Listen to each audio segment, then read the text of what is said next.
This movie is a very fast overview of the conceptual energy analysis process. The idea is to show you a little bit of modeling, how you set values that affect the building performance, the energy settings, and then how you run reports. This is the cyclic process that you'll repeat many times as you refine the design itself.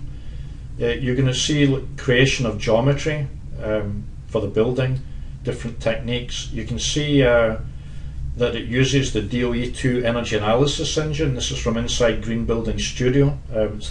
So Vasari, Revit are using the same DOE2 analysis engine to analyze the building performance.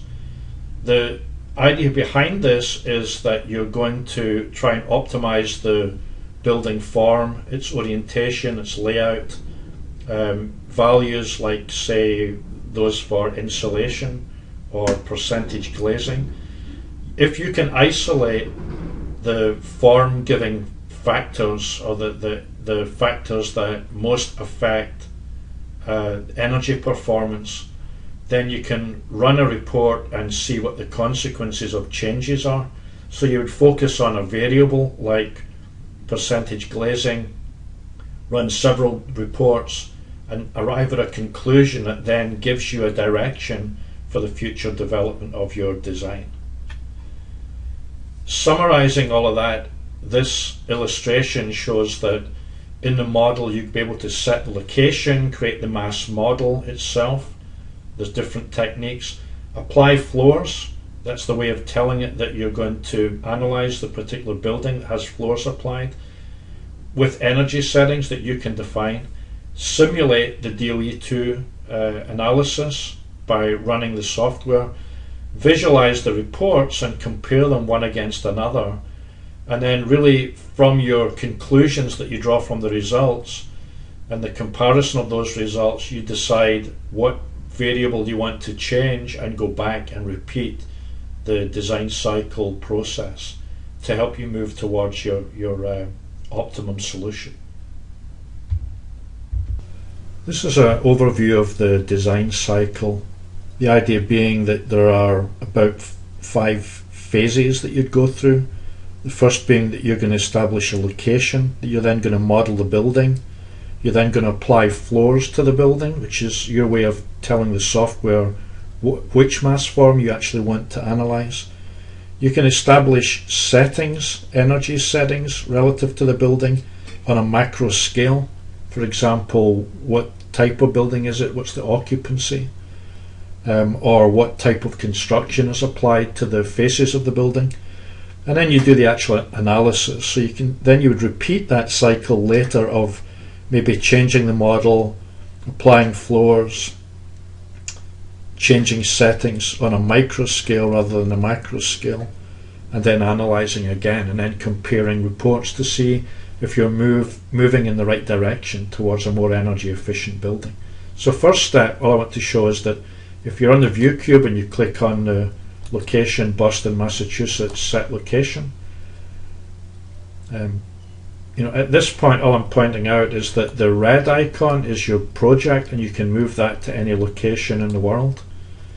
Adjacent to that you'll see that there are blue icons that are weather stations, and there's some information on the elevation. If the closest weather station, which is the one that's showing in the orange color, isn't the appropriate one because of maybe a change in terrain, you can double click on the other weather stations to make them the active weather station. But the point is that the project has established longitude and latitude, and the weather station has gotten information on the local climate for you. Having established the location, and I want to create a building form, I'm going to do this by creating a mass inside the project. This is not the only way that you can create the building form, but this is a simple example. I'm going to take the rectangle tool. I'm watching that I'm drawing on level 1, and in this case I'm just going to make a surface as I draft. So if I snap to the intersection, and I don't even care about the dimensions, I'm just going to draw a rectangle and then hit escape.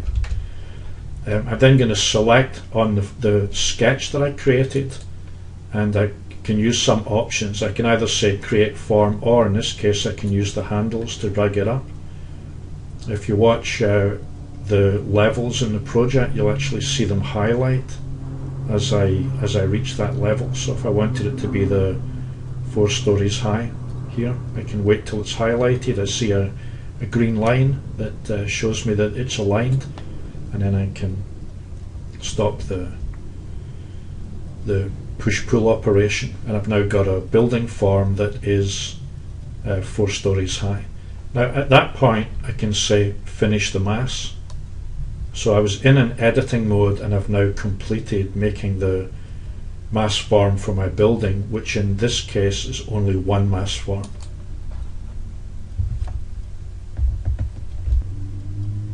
Having created the mass form, I now want to let the software know what it is I'm analysing. So I select on the mass form itself, I go to the mass floors option, and I check on the boxes that represent the floors that I want to cut through my building, in this case 1 through 4.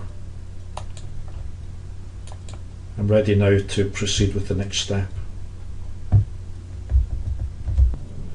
Now that I've applied mass floors to the mass itself, I'm ready to move to the stage where I analyse the building. If I click on the Analyze tab, what I want to look at is the energy settings. So when I look at the energy settings, I'm just going to go with all the defaults, and I'll explain these options in more detail in a later movie. But if I click on the Create Energy Model, I'm ready to do the analysis. It'll have an idea of what the construction of the building is, and what the R values are, what percentage glazing, what kind of activity is going on. And think of this as on the macro level, you're setting energy settings for the whole building.